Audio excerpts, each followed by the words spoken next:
I am Geoffrey Iron Fist in World of Tanks. I would like to show you today a comparison between light tanks and tank destroyers in the same map in what I think are typical games, tier 5. Before we get into that, let's have a look at the light tank I play with. It's the T-50. It's a Russian tank that participated in the Great Race event, and I won a special commander for it.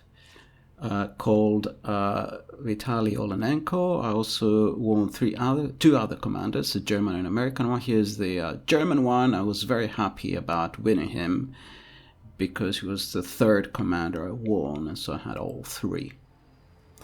So this is the point where I had gotten Abraham Turtle and also got the German commander, whose name is Wilhelm Moischen.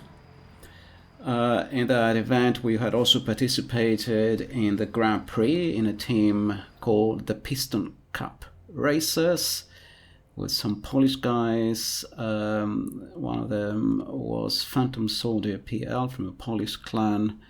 And we passed on to the knockout rounds. But in any case, let's go back to the T-50. It has Vitaly Olenenko, that commander that won the Great Race event.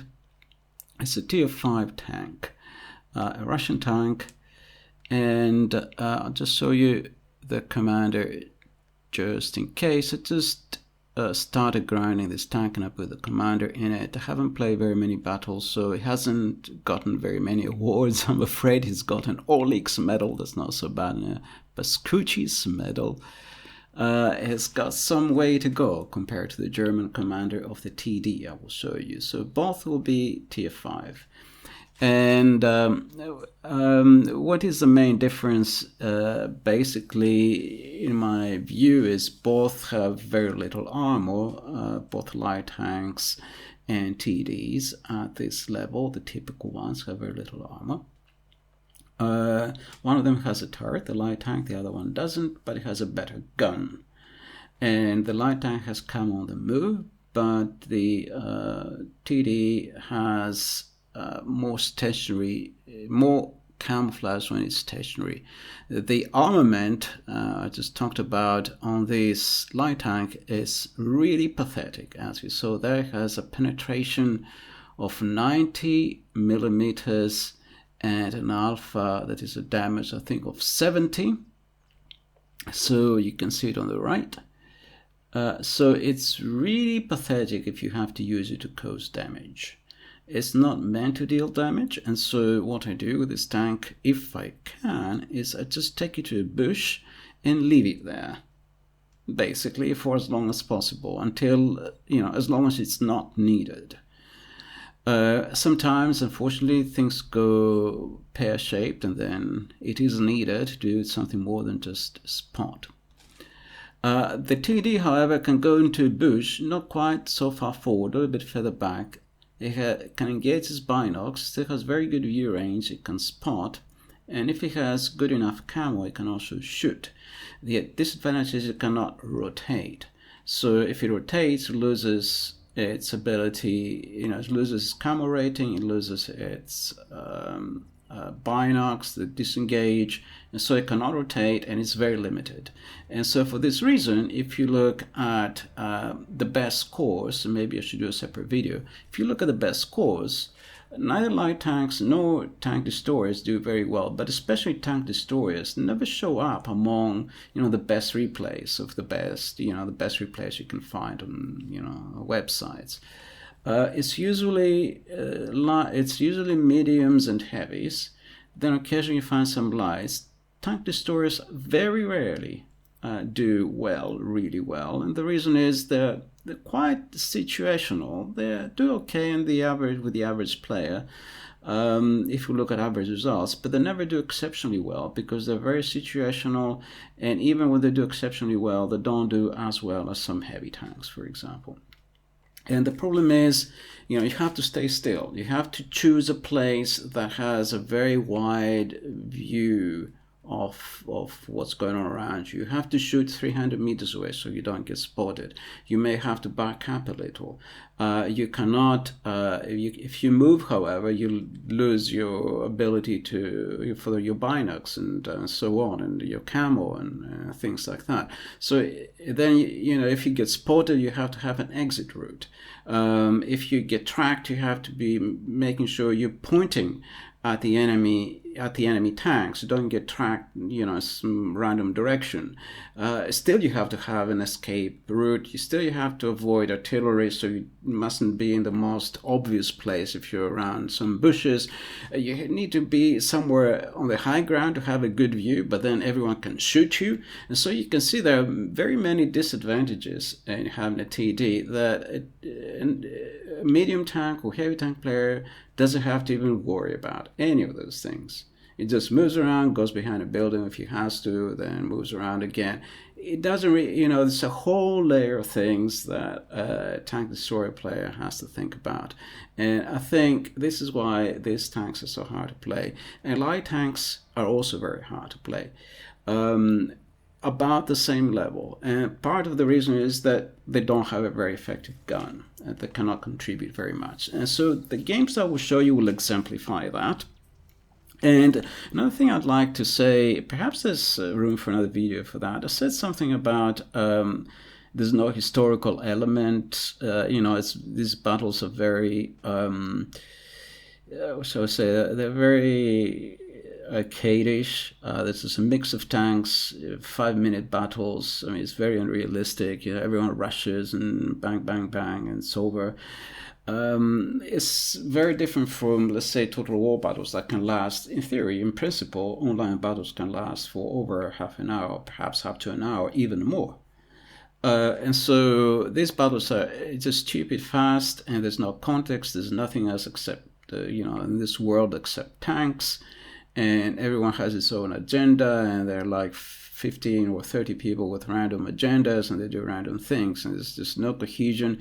There were different modes. So you saw this Great Race mode. There was a historical mode, and I never actually got to play it. It wasn't on when I started playing World of Tanks. But the historical mode still didn't have much of a context, although all tanks in a team were of the same side. So all German tanks, all American tanks, and so on. So that was good.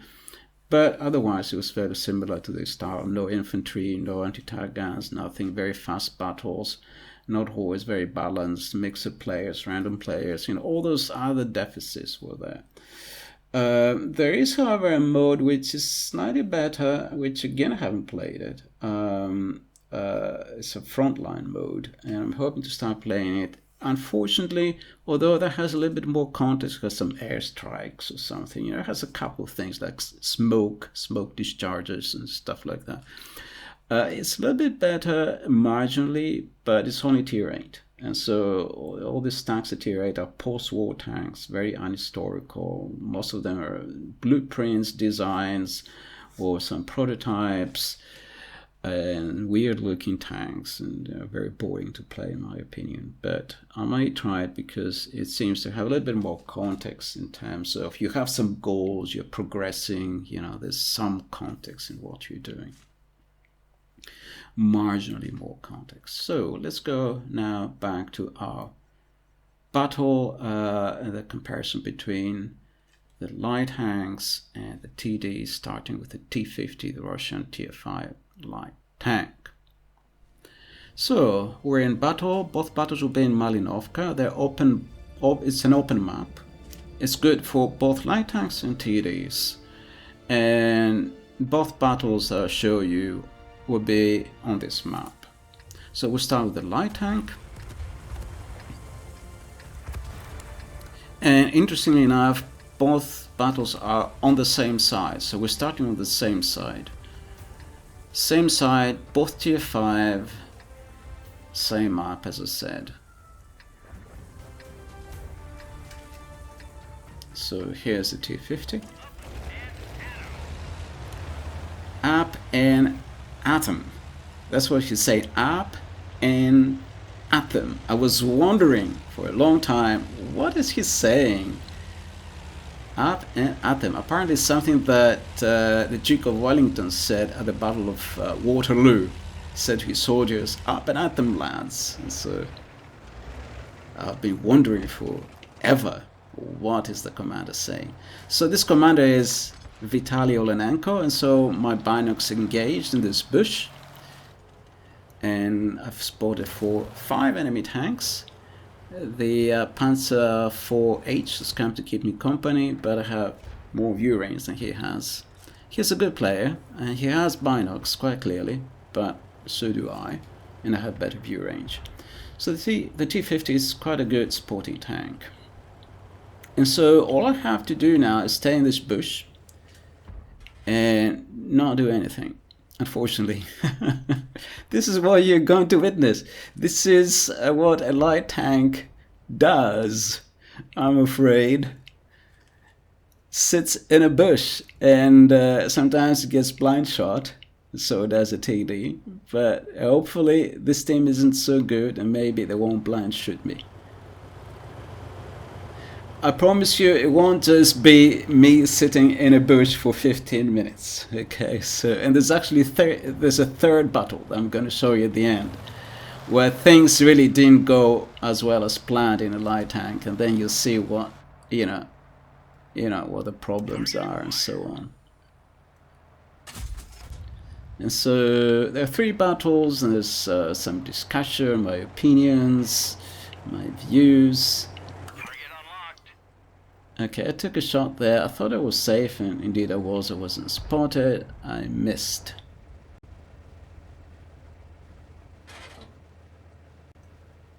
Okay, I'm not shooting him. I'm just spotting because he could spot me if I shoot at him.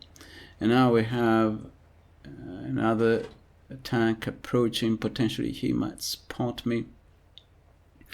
I already have 500 odd spotting assist. I could maybe shoot at him. No, I won't, because the other 2 tanks on the hill. So Vitaly Olenenko, a Russian, he has a kind of English accent with a little bit of an American twist in it, but English. Maybe it's an Englishman who lived in America or an American guy who lived in England.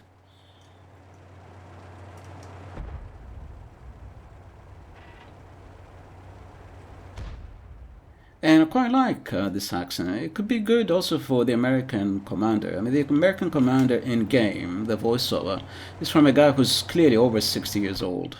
Minimal. I mean, it's possibly over 70. I mean, he couldn't have been a tank commander. Why can't they find, they could put this voice in the American tanks, I think. I don't know. Anyway. So all the commanders in the Great Race event had this voice. Now we're being flanked on the left. I'm not shooting at anyone, as you can see. And so is SPG play boring? Is Tank Destroyer play boring? Is Light Tank play boring? I don't know. It can be like this a lot of the time. That's part of the reason why people play heavies and mediums, I guess. Apart from the fact that they're more successful, easier to do well, they have more armor and so on. And so it's easier to do well in them. So I'm in the more or less middle of the battlefield. Our friends on the hill are doing progress there, but they're being shot from a TD or 2, which that are in the forest, where there's someone pinging there. Was it me? I can't remember. Possibly it was the heavy tanks, and they are saying someone spot there, but I can't get there very easily. Possibly they're asking for the SPG. Yeah, someone's telling me to go and spot. Yeah, it's one thing to say and another thing to do it. But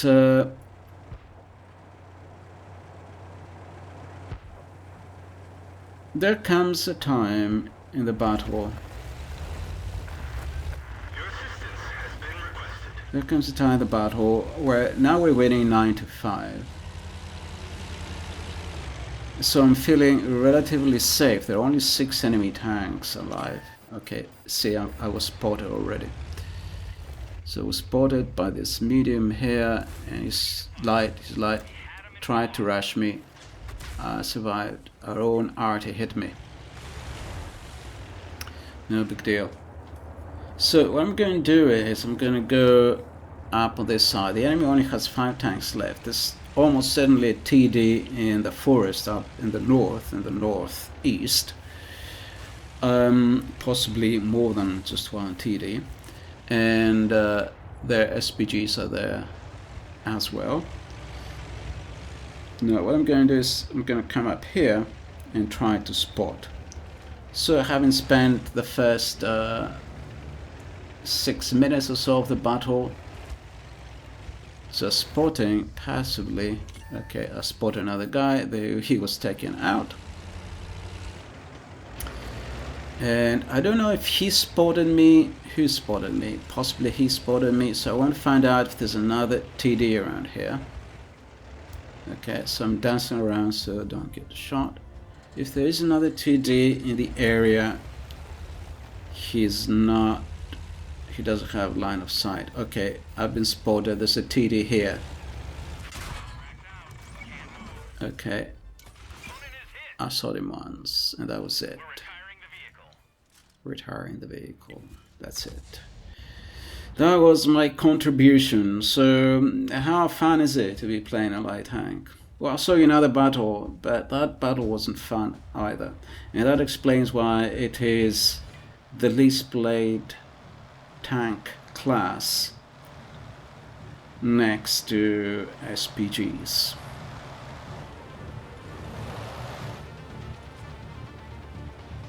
I saw another battle where there was more going on and I had to really get involved. And that battle, it was just a nightmare. You will see how it'll go. Wait for it at the end. And so being in a light tank is not an ideal situation. Not in terms of having fan battles. I mean, you do have fan battles occasionally in light tank. If you're a good player. I've seen good players. I'm not a good player. I'm an average player. I have, after 50 battles, maybe I get lucky and I first mark my tank, and then if I play another 50 battles, say 100, 150, sometimes I get a second mark of excellence. Usually by 200 battles, I have a second mark of excellence. There are a few tanks I'm working on the third mark of excellence, at tier 5 and tier 6. One of them is the TD I will show you next.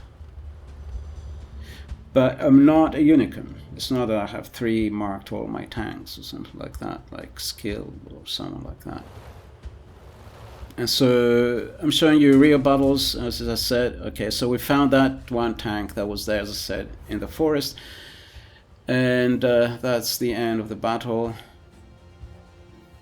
So I'm going to go now to the SPG. So that's the Stug 3G. And I have a very veteran commander in this SPG, which has 93.99%.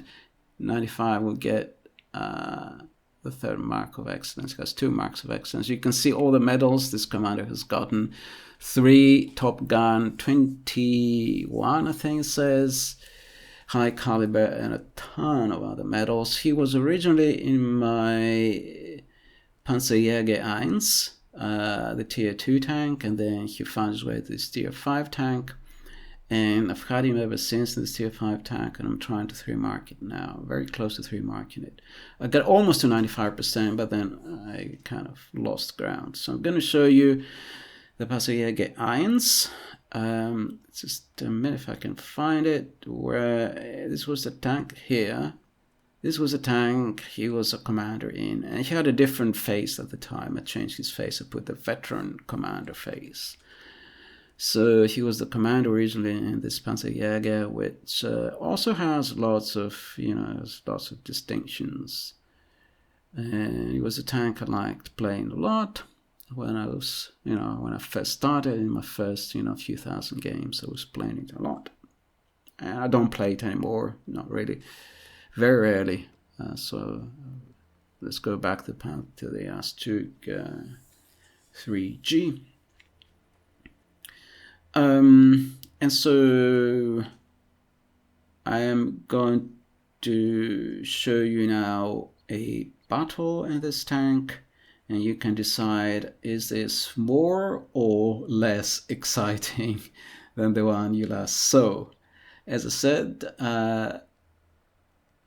tank destroyers have obviously a nice gun, almost as good as the guns of the top tier tanks, in reality even better, but in this game almost as good.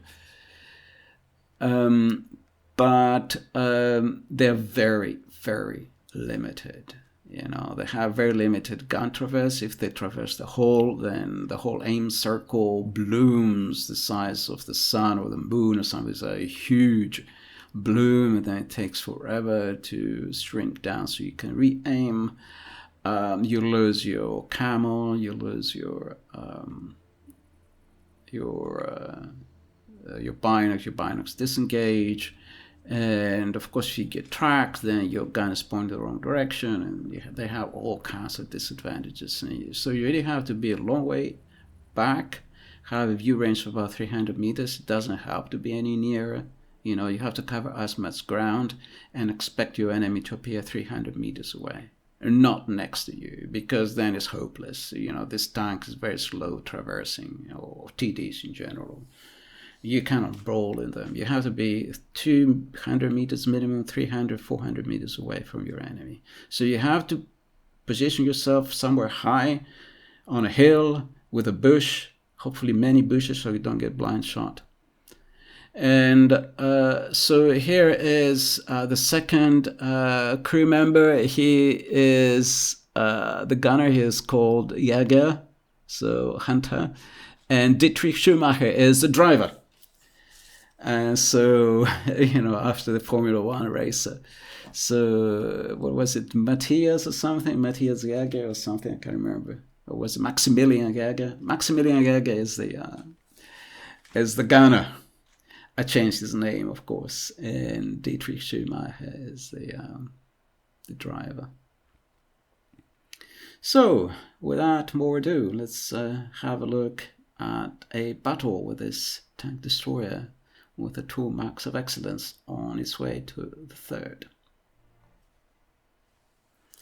So, we're back in Malinovka. As I said already, we're on the same side. And here's the Stug 3G. Someone wants me to team up. Who is it? He's already teamed up with someone else. Someone wanted me to platoon. Now, normally I don't platoon unless, it looks like we might get Brothers in Arms medal with someone. Then I may platoon with someone who's doing well. A lot of players do just that, but some other players, for some reason, maybe they have a mission or something, they start platooning. They have some mode or something, so automatically send a message to everyone to platoon when the battle starts. So I'm going to go again in a bush, in a TD, but I'm not going to go to that bush because now I want to shoot, and so I want to have an escape route. Number 1. I want to be on a hill. Number 2. The hill must have a bush. Number 3. I must be able to shoot at tanks that are 300 to 400 meters away. Here I'm escaping because I've been spotted by the enemy tank that's, in the foreground, the middle of the map. He spotted me. So he's doing what our light tank is doing. There's a fight now between the 2 light tanks, and I want to take him out if I can. So he's gone to his bush, our light tank has gone to the bush that I've gone previously, and then they spotted each other, they started fighting. So the advantage is I can shoot. I have good camo, better than a light tank. and I'm further back.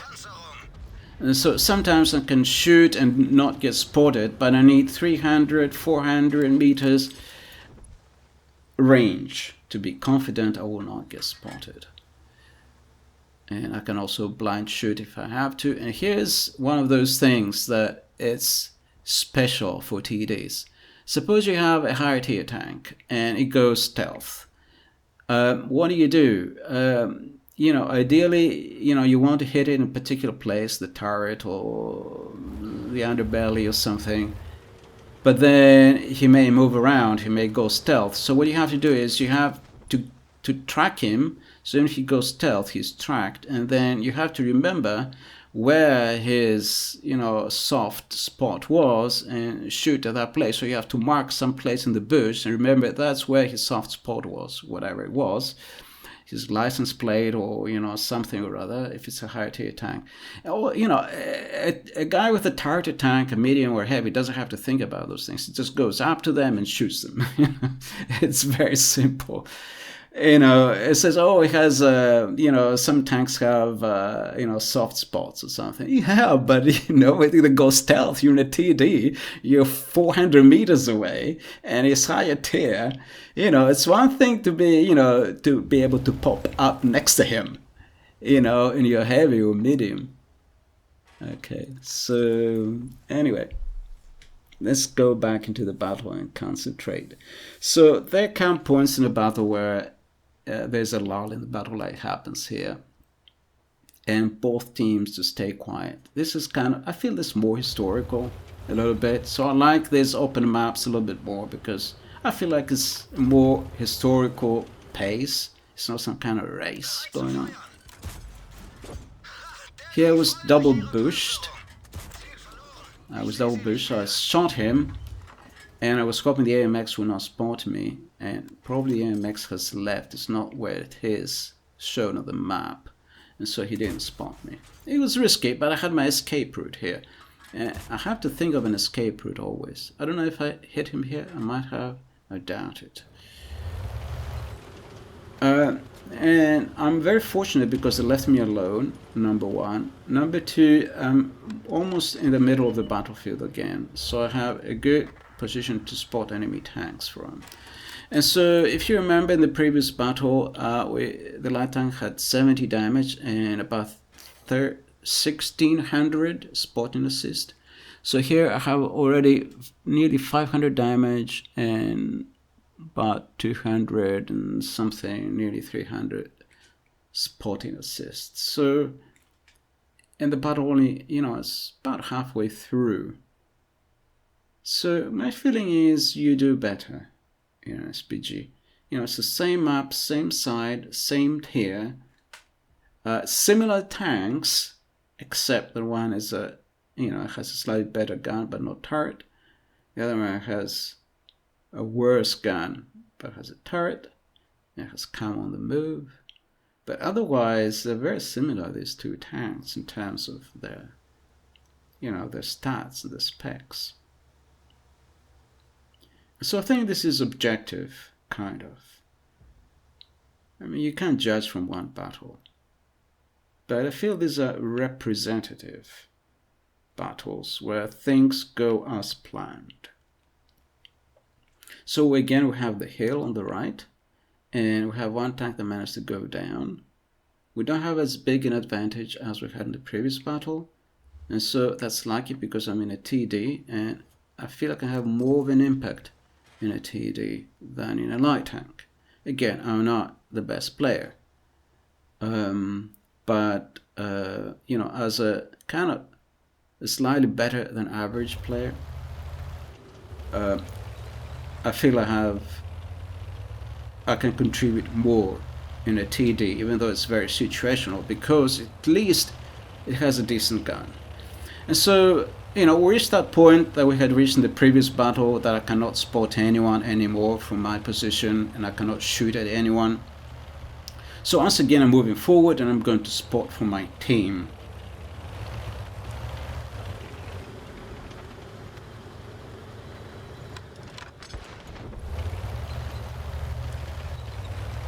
We had SPGs in both battles, and so that's also similar.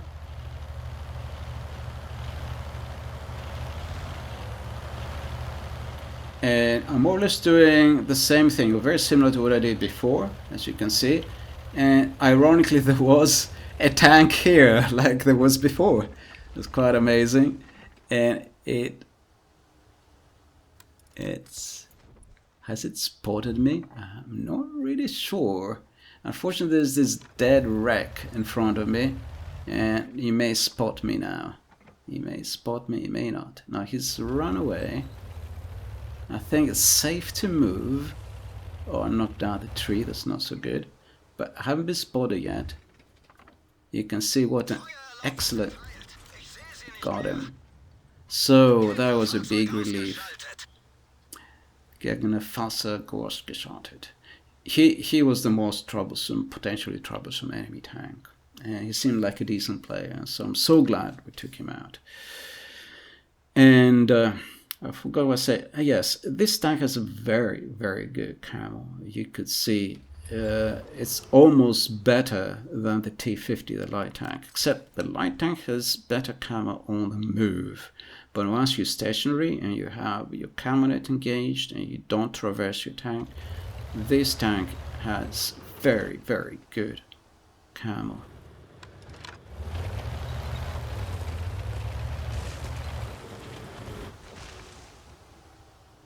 Knock down another tree.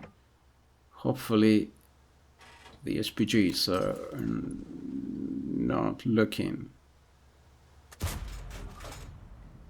So here, I can see from the minimap the AT2 was there and I'm hitting it. You can see my shots vanish, so I keep hitting the AT2. Whether I'm damaging, I don't know. So I've loaded gold and now he's run away.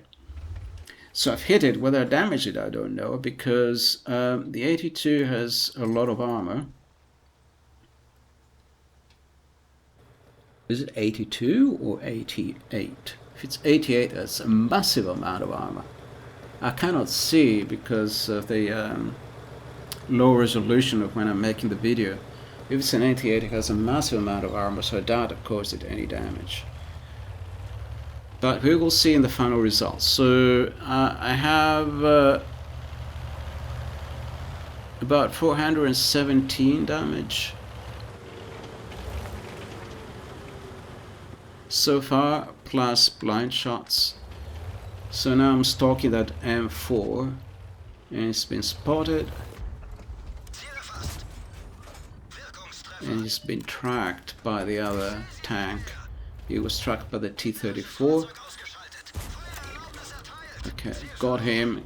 Critical damage. You know, you always have to find bushes and you have to be so careful with a tank destroyer. Okay, got another one. 4 kills. So, I'd say this is a much more interesting play than what I had with the T-50. But the T-50, I mean, I'm going to show you another game where the T-50 got his hands dirty, kind of. But it was a horrendous game.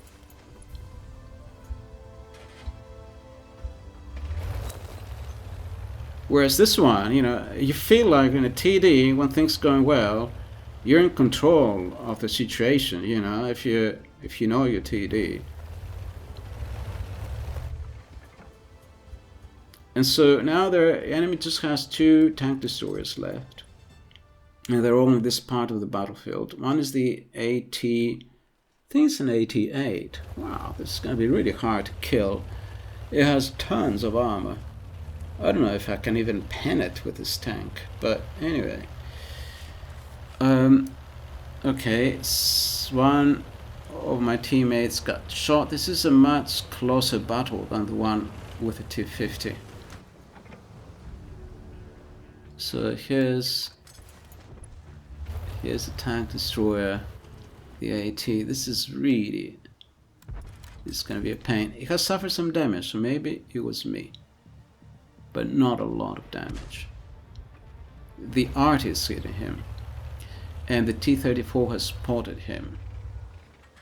But the T-34 is down yeah, it's very little health left. Yes, it is the 88. And I know it has, yeah, the top of his turret, the cupola, sorry, got him. Or the arty got him, but I shot him a couple of times. Managed to penetrate his cupola once. And now I want to deal with the last enemy tank.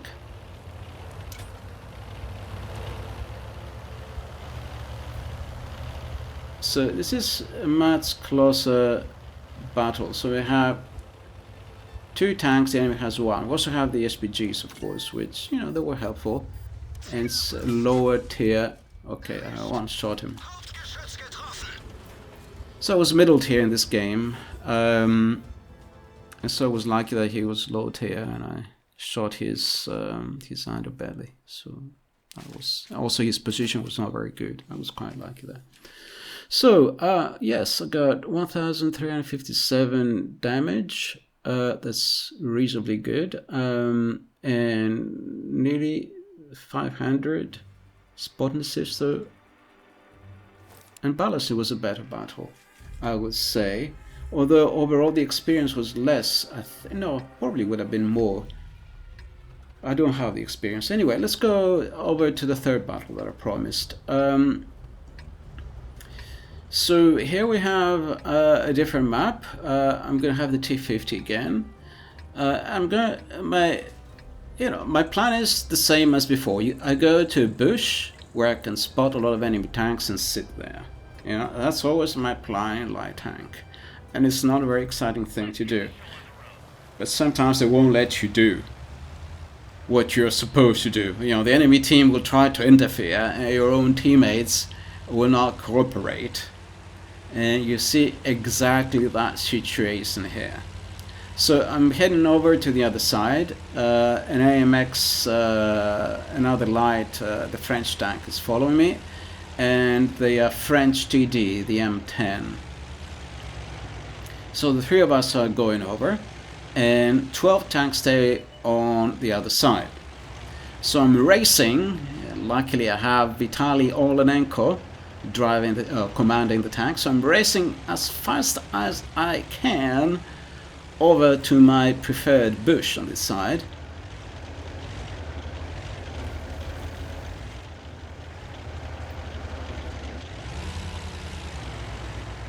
And there are 12 tanks on the other side, and they're all going down in a landing train. About half of them are going down one side.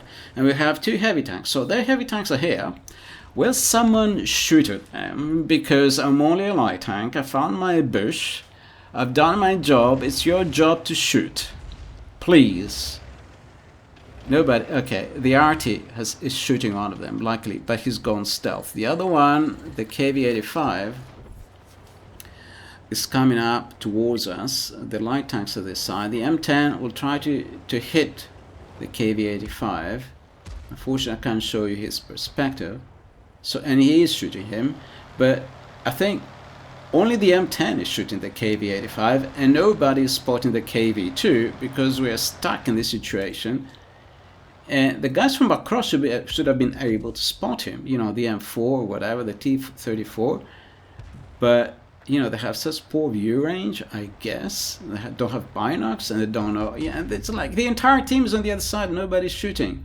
So our AMX has died. The M10 is in a dire situation. Both our heavy tanks are alive. I'm pinging to tell them there are 2 very big tanks out in the open. Please shoot them. But by now, like, already we've suffered heavy casualties. I've spotted that SPG, unfortunately, is running away. And the KV-2 is coming my way, which is very worrying. Fortunately, the artillery is hitting him, so that's good. Only the artillery cares. And now I was about to run away from him, but I see this guy coming.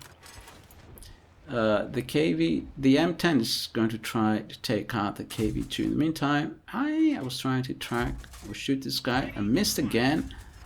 This is why it's so hopeless playing this tank. Unfortunately, the M10 has lost the battle with the KV2. The KV2 is coming for me. Luckily, our arty got him, but in the meantime, I had already jumped down. It doesn't matter. And so we're even. It's not going as well as in some of the previous battles, and I'm the only tank on this side. And so now I have the responsibility of dealing with all the enemy tanks on this side, which is probably the majority of them. So it's a very tough situation to be in a light tank and to have to now do all the hard work, basically, because our heavy tanks are on the other side, but they're pinned down there. No TD has been helping. Now I've been spotted by the higher tier M4, the Sherman. It's one tier higher. It has a much bigger gun. I'm trying to avoid him. And I have a puny gun that does 70 damage if it penetrates. If it does 70 damage if it penetrates. So I'm going to I've loaded gold. What can you do? I have to load gold. Every time I shoot, I do 70 damage. I'm never gonna kill him. Look at what's going on. Most of them are bouncing. Okay, now the art is hitting me. I'm the only tank this side. Everyone is shooting at me now. They know where I am. I'm tracked. And the art is shooting me. The medium from the back there, the light tank is shooting me. Fortunately, he doesn't have the machine gun. He has a pew-pew gun. That's lucky. So, one guy from the enemy team. Here I have to kill their SPG. And he cannot see me. And he's probably tracked. Okay. Okay, come on, please. Okay. I got him. Blind shot him. I've loaded gold to kill the M4, and I still have gold, and I've forgotten to put normal ammo.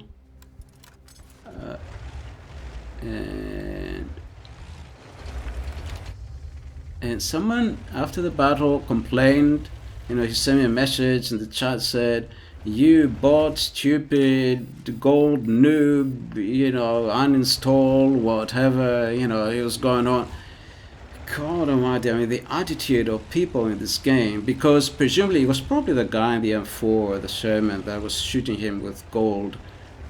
I mean, this gun does 70 damage, and even with gold, you only pen 1 out of 2 shots. He has twice as much health as I have. Here, I can't even penetrate this tier 5 open-topped TD with my gun with gold. I mean, it's hopeless. What am I supposed to do with this tank? And this guy's complaining, "Oh, you gold noob," and this and that, and you're swearing. Oh my God, Jesus Christ. Anyway, so I got a lot of experience, and I got a lot of badges. I didn't have the results from the first battle, so you get an idea from this battle, and it was a real nightmare. I caused a lot of damage, as much damage as I caused almost with the TD, but it was not ideal. I had to shoot a lot of gold, and it was a nightmare scenario. And even after doing all that, I only came second with 4 kills. So you can make up your mind. You've seen what I think are 2 typical battles for a light tank and a tank destroyer, and a less typical battle where things went pear-shaped. Thank you for watching.